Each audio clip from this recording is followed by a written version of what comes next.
This is another one of Chopin's most famous pieces. It's actually the third movement, the slow movement of his second piano sonata in B-flat minor opus 35. But he had written it separately before the other movements, and today it stands out as a kind of archetype of a funeral march. Now, what is it about the music that makes it perfect for such an occasion?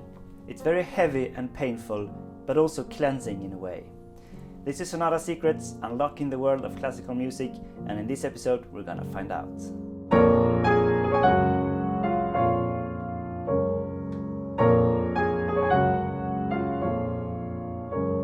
So the first page is this marching section. We're in B-flat minor, 5 flats, and the time signature, it looks like it's in 4. But the left hand has only these 2 chords, repeating over and over again. For the first part. So we kind of hear it more in 2 when it's only 2 chords. So this is the slow marching, slowly walking forward 1 step at a time. And the harmony here. So we start with this open 5th on a B flat. It's very raw, an open interval like that in the low register. And the right hand also just the 5th. So it could actually be major as well as minor. Now when I play the major, you hear it as major. But in the second chord, we get the D flat. And that means we're in B flat minor, establishing the tonality. But we also get a G flat. So we get a G flat major chord. That's the submediant major. So we're shifting between these 2 chords all the time, and that sets the tone for the whole section in this dark, murky register. And it's also one more marching feature, this dotted rhythm in the right hand. So it's like a signal. We think of like brass wind instruments, like a marching band maybe playing.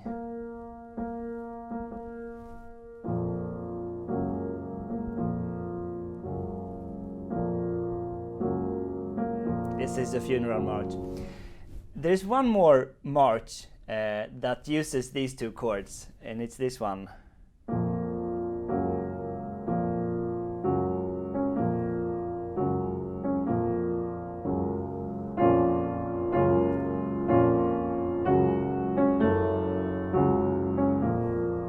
It's the Darth Vader's Imperial March from Star Wars by John Williams. So the last chord, he actually uses G flat minor. That makes it even darker. But it's basically these 2 chords, the same. Okay, now when Chopin writes it, let's see how the music evolves. We start with these 1-bar phrases, just the signal.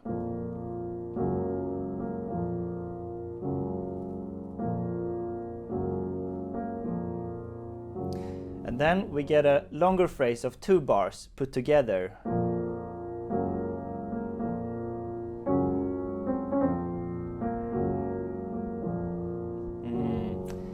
You get a little bit of legato melody there, so lovely. Then we get the same with an added 3rd on top.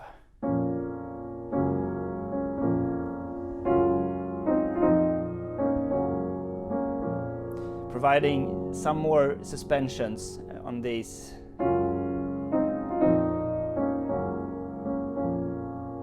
And then.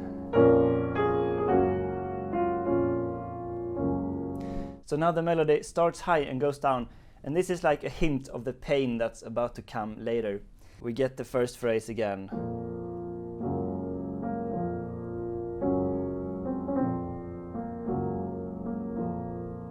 And now.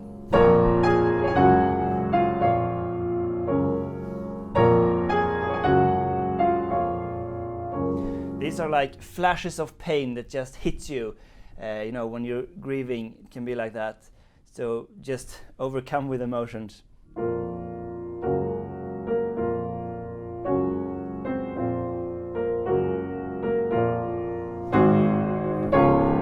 So now we go somewhere new. We leave these chords behind, and it turns to major, and it's again like this, we're overcome by emotion.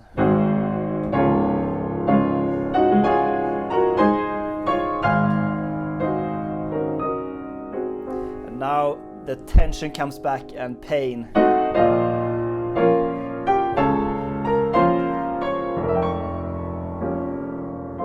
So it's great chords here, it's suspensions all the way.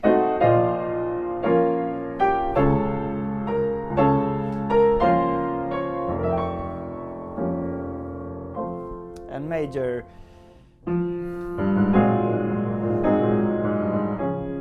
So these trills are like the last cry of pain, going down, getting back to the first character.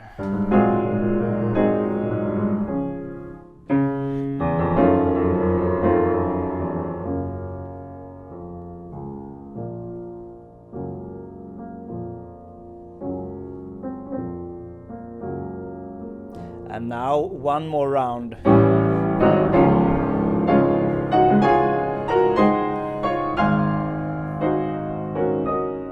It's so suddenly.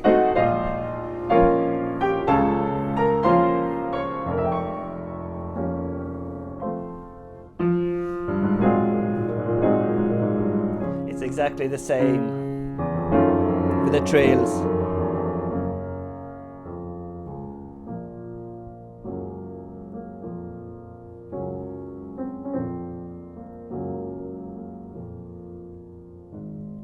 And now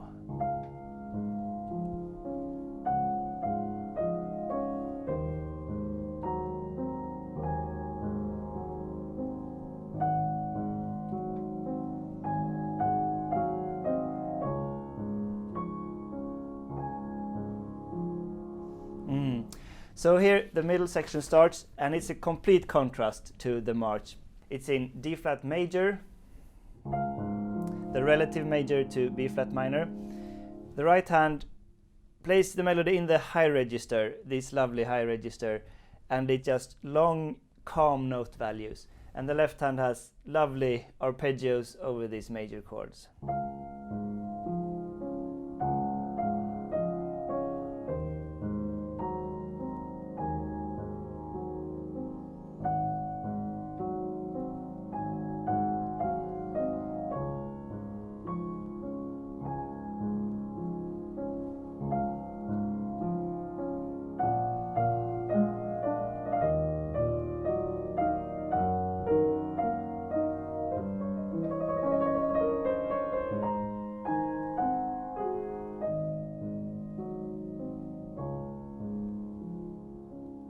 It's like you can see the beauty of life clearer through a mirror of death that we had before. Now we get a second phrase that's developing a little bit this motif and a little bit of tension, but not too much.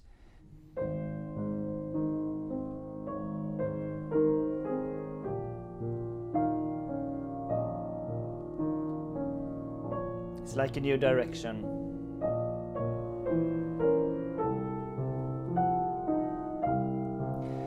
And these two phrases are, it's a sequence with this motif in a rising way, so starting on C and then starting on D flat. It's a great feature of developing a melody using sequences like that. And continuing the crescendo.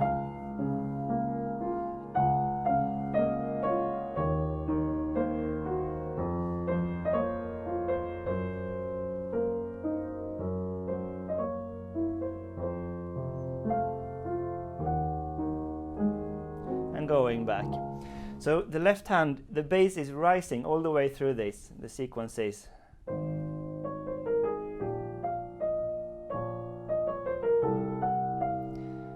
Continuing to rise here.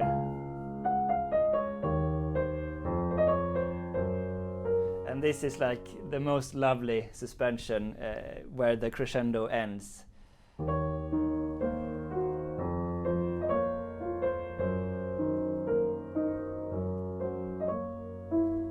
This little bit cheeky chord,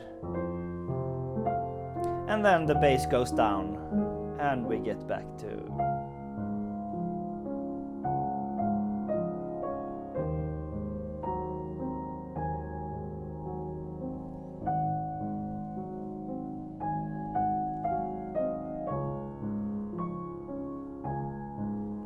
it's also this octave lift when you that makes it so super lovely.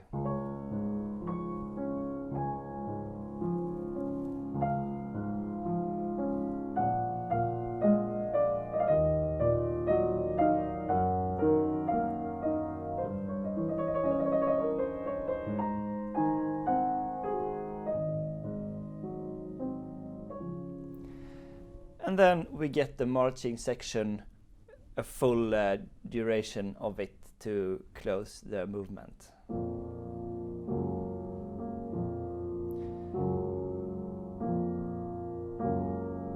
We can't end on the positive side, really. So I'm gonna play the closing section uninterrupted now to get all the music in the full context. And while you're listening, subscribe if you're new to the channel for analysis videos like this, and hit the like button. And a special thank you and shout out to my Patreon sponsor Philip in this episode.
Thank you for watching Sonata Secrets. Check out my other videos and also check out patreon.com/sonatasecrets for my premium subscription model.